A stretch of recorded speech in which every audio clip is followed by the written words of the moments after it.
Yan guys, meron kaming sinerbisan. Samsung 50 inches. Alright, ayan 50 inches. Ngayon, ang issue nito guys, madilim yung kalahati niya pero yung isang side maliwanag. Yan, inon ko muna para makita yung pinaka-issue niya guys. Yan, nakikita nyo guys, yung kalahati madilim, tapos yung isang side naman maliwanag. Pag ganyang issue guys, hindi normal yan.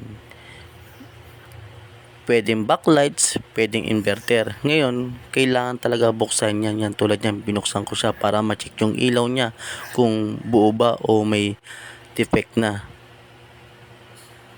Yan, sabi ko sa utol ko, hawakan mo muna yung camera. Kailangan ko makalas yung screen niya. Yan guys, dahan-dahan lang sa pagkalas ng screen ha. Kasi masela ng screen, pwedeng mabasag. Sa mga nagsasabi porket backlight lang ang sira, huwag ganon. Kasi konting pagkakamali dyan, mas malaki pa ang babayaran nyo. Yan guys, kaya konting ingat lang. Meron pa nga dyan, super ingat, pero nadali pa rin ang screen. Ayun, di na bumalik sa customer. Yan guys, yung pinaka-issue niya, oh, may sunog na. Kaya madilim yung pinaka-ano niya, sa side niya. Yan, habang inaantay ko yung parts yan, kinalas ko na. Kasi i-deliver yun eh. Galing yung kay Jim Welton. Yan, alright.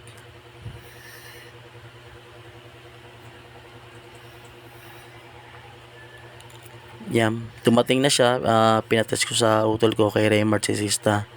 Yan na siya guys. Good na. Yan na guys ang finished product.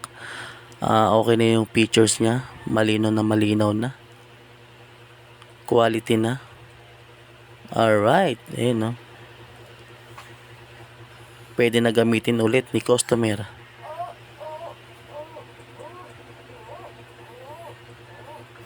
Yan guys, super kinis ng screen.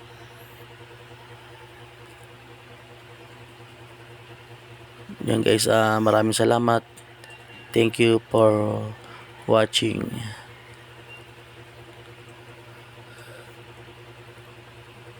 RM3 Electronics.